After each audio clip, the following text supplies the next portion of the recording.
지난 2017년부터 2018년 잠시 복기를 해보면 블록체인 광풍이라고 불릴 만큼 가상화폐들의 가격이 오르내리는 현상이 발생을 했었죠. 정부는 고강도 규제를 내세워 가상화폐 가격을 잡기 위해 심혈을 기울였던 것들 다들 기억하고 계실 겁니다. 그런데 가상화폐 투자자들이 금융위원회를 상대로 헌법소원을 제기했다고 합니다. 이를 취재 중인 전혁수 기자와 이야기 나눠보도록 하겠습니다. 어서 오세요. 안녕하세요. 가상화폐 투자자들이 정부를 상대로 헌법소원을 제기한 거죠. 네, 그렇습니다. 청구인 측은 금융위원회가 내놓은 가상화폐 규제 정책이 위헌 소지가 있다는 주장을 펼치고 있습니다. 먼저 당시 상황을 좀 돌아볼 필요가 있는데요. 2017년 12월 28일 오후 2시에 김용범 당시 금융위원회 부위원장 주재로 가상통화 관련 금융권 점검회의가 있었습니다. 이 회의에는 금융위를 비롯해서 기획재정부, 금융감독원, 은행연합회, 그리고 시중은행 관계자들이 참석을 했고요. 이 자리에서 김 부위원장은 가상화폐 거래에 대한 심각한 우려를 표명했습니다.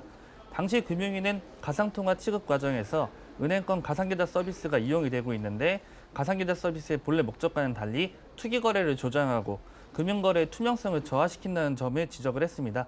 이러한 지적에 가상통화 취급업자에 대한 거래소를 얘기하는 거죠. 예. 기존 가상계좌 서비스를 중단을 하고 실명 확인을 강화하는 조치가 필요하다는 의견이 그 자리에서 모아졌습니다. 예. 이에 따라 가상통화 취급업자에 대한 현행 가상계좌 서비스의 신규 제공이 중단이 됐고요. 서비스를 제공 중인 은행도 가상계좌에 신규 회원을 추가하는 것이 중단이 됐습니다. 가상계좌 서비스를 이용하고 있는 고객은 은행권이 마련한 실명 확인 시스템으로 계좌 이전을 할 수 있도록 가상통화 취급업자와 협의를 하도록 지시를 하였습니다. 예, 그 당시를 좀 생각을 해보면 이렇게 고강도의 여러 가지 정책들에 대한 조치가 나왔던 것 같은데 이 한마디로 투기 조장을 좀 방지하겠다. 그리고 금융거래 투명성을 담보하기 위해 규제를 마련했던 건데 명분은 있었던 거네요. 네, 맞습니다. 실제로 금융위가 우려했던 것 중에 하나가 가상화폐가 자금 세탁이나 테러, 마약 등의 범죄 자금의 창구로 이용될 수 있다는 점이었습니다. 금융위의 가상계좌 서비스 중단 조치는 이러한 범죄를 예방하기 위해 실명 확인이 필수적이라는 이유에서였는데요.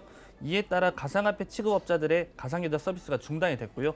현재는 본인 확인, 가상계좌 서비스를 통한 가상화폐 거래까지는 인정이 되고 있는 상황입니다. 예, 여기서 좀 짚어볼 게 용어가 비슷한 부분에서 좀 혼란이 올 수 있기 때문에 좀 짚어야 될 것 같습니다. 가상계좌 서비스는 우리가 평소에 많이 이용합니다. 가상계좌 받아서 거기에 입금을 해서 세금을 내기도 하고요.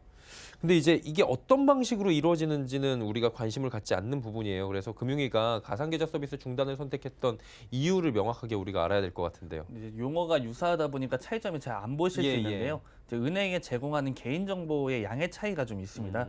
금융위의 가상계좌 서비스 설명 자료가 지금 도표로 아마 나가고 있을 건데요. 표를 보시면은 가상계좌 서비스의 경우에는 개인정보를 거의 제공하지 않고요.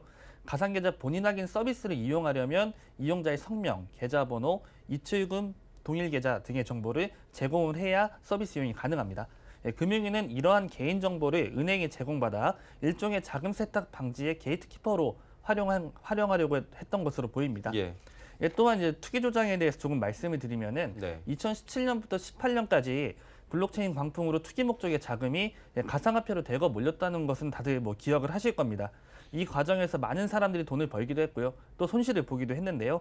특히 또 2030 세대를 중심으로 한 투기가 성행을 하면서 사회적 낭비라는 지적도 쏟아졌습니다. 실제로 대학생들이 부모님에게 받은 등록금을 가상화폐에 투자했다가 날리는 등의 사례가 수차례 언론을 통해서 소개가 되기도 했었습니다. 예, 등록금을 전액을 거의 전액까지는 아니지만 조금밖에 안 남았다라는 경우도 들었고 대부업체를 이용하는 대학생들도 있었다라는 언론 보도 저희가 봐긴 했었는데 이게 심각했잖아요. 맞습니다. 근데 헌법 소원이 들어왔어요. 그리고 어제 공개 변론이 열렸다고 하는데 내용 좀 정리해 주시겠습니까? 네, 사실 헌법 소원이 제기됐던 시기는 아까 앞에서 보셨듯이 회의는 2017년 12월 28일이었고요. 예. 헌법 소원이 제기된 시기는 2017년 12월 30일입니다. 정부의 대책 발표 이틀 뒤라고 할 수 있죠. 예. 법무법인 안국의 정희천 변호사가 가상화폐 투자자 347명을 대표해서 헌법 소원을 제기했고요. 헌법 소원이 청구된 지 2년여가 흐른 시점에서 헌재에서 공개 변론이 열린 거죠. 제가 어제 현장에 다녀왔는데요. 청구인 측과 정부 측이 팽팽한 공방을 벌였습니다. 공방이 벌어졌다고 하는데 쟁점이 어떤 거였습니까? 쟁점은 크게 두 가지였는데요. 첫 번째는 공법상의 법률 유보 원칙, 그리고 두 번째는 과잉 금지 원칙의 위배 여부입니다. 용어 어려워요. 간단하게 좀 설명하고 청구인 측과 정부 측의 주장을 좀 들어보는 게 필요할 것 같은데요. 네, 이거는 이제 헌법 37조에 나오는 예. 얘기인데요. 이제 먼저 법률 유보 원칙을 보시면은 예. 법률에 근거 없이 공권력을 발동할 수 없다는 것을 뜻하는 거고요. 이게 반대로 법률에 의하는 개인의 기본권 규제도 최소화해야 한다라는 의미로 쓰입니다. 네. 헌법의 제37조 제1항은 국민의 자유와 권리는 헌법에 열거되지 아니한 이유로 경시되지 아니한다라고 적시되어 있고요. 예.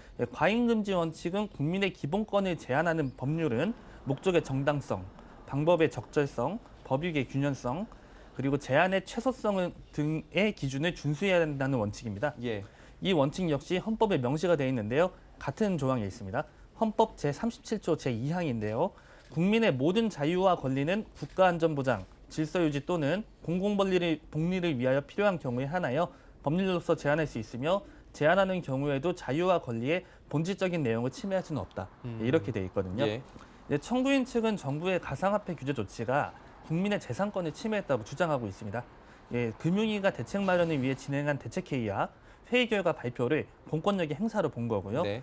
국가의 공권력 행사로 기본권을 제한하려면 원래는 이제 긴급 재정 명령이나 국회가 제정한 법률에 따라야 하는데 이런 과정 없이 대국민 조치가 이뤄졌다. 이런 취지입니다. 네. 이 부분이 이제 법률 유보 원칙을 위배했다. 예. 이렇게 주장을 했고요. 과잉금지 원칙에 대해서는 자금 세탁 등의 목적은 정당하고 적절한 규제가 필요하지만 수단의 적합성에 대해서 문제를 삼고 있었습니다. 정부가 마련한 대책 중에서 가상통화 거래 실명제는 영장이 없어도 개별은행이 사인 간 거래를 알 수 있도록 하자는 것이기 때문에 예비적으로 보더라도 과잉금지 원칙을 위배했다는 주장입니다. 청구인 측은 쉽게 말해서 국가의 좀 과한 공권력 이용으로 재산권이 우리가 침해를 당했다라고 주장을 하는 걸로 지금 저희는 들리거든요. 네, 맞습니다. 그렇다면 이제 정부 측도 반론을 했을 것 같은데 뭐라고 하던가요? 네, 정부 측은 이제 청구인 측이 제기한 이 두 가지 원칙 위배에 대해서 예. 모두 이유가 없다. 이렇게 반박을 했습니다. 정부 측 대리인은 금융기관들에게는 차명 거래나 의심 가능 거래를 확인하고 보고할 의무가 있다. 이게 은행법에 나와 있거든요. 예. 가상계좌를 이용한 가상화폐의 거래성을 이제 금융기관들이 인식을 하고 거래 위험성을 인식하고 자발적으로 이제 참여를 한 것이다라고 반박을 한 것입니다. 만약 금융기관이 금융위의 대책에 영향을 받았다고 해도 이는 감독기관과 피감독기관의 내부적인 감독이기 때문에 공권력의 행사로 볼 수 없다는 입장이고요. 예. 공권력 행사가 아니기 때문에 애초에 법률 유보 원칙을 적용할 대상 자체가 아니라는 주장입니다. 또한 가상계좌 서비스는 은행이 취급업소와 계약을 체결하는 것이기 때문에 헌법상 기본권과 관련이 없고 시세 차익을 얻을 기회의 상실을 주장하는 것이라면 이 역시 헌법상 기본권으로 인정할 수 없다는 입장입니다. 과잉금지 원칙 위배 주장에 대해서는요. 가상통화가 자금 세탁, 불법 행위의 우려가 있고 이를 가상계좌 서비스를 이용해 거래할 경우 의심 가능 의무보고 이행이 어려워지기 때문에 실명 확인 입출금 목적의 정당성과 수단의 적합성이 인정된다. 자, 이렇게 반박을 했습니다. 또한 1개월간 입금이 중단된 시기에도 기존 이용자들의 출금은 가능했기 때문에 과잉금지 원칙 위배는 아니라는 입장입니다. 과잉이다 아니다라고 공권력에 대해서 볼 필요가 없다. 왜냐? 공권력 행사가 아니기 때문이다. 애초에 기각이 돼야 된다. 기각이 돼야 된다. 네, 정부 측은 이렇게 이렇게 얘기를 하는 거죠. 첨예합니다. 이거 결론 언제 나옵니까? 아직 정확한 날짜는 알 수는 없고요. 헌재의 최종 결론이 이르면은 올해 상반기쯤에 나올 것으로 전망이 됩니다. 헌재가 어떤 결정을 내리든 간에 가상화폐 산업과 규제제도 전반에 큰 영향을 미칠 것으로 예상이 되는 상황입니다. 예, 정부의 가상화폐 규제 위헌 여부 쟁점에 대해서 이야기 나눠봤습니다. 전혁수 기자였습니다. 고맙습니다. 감사합니다.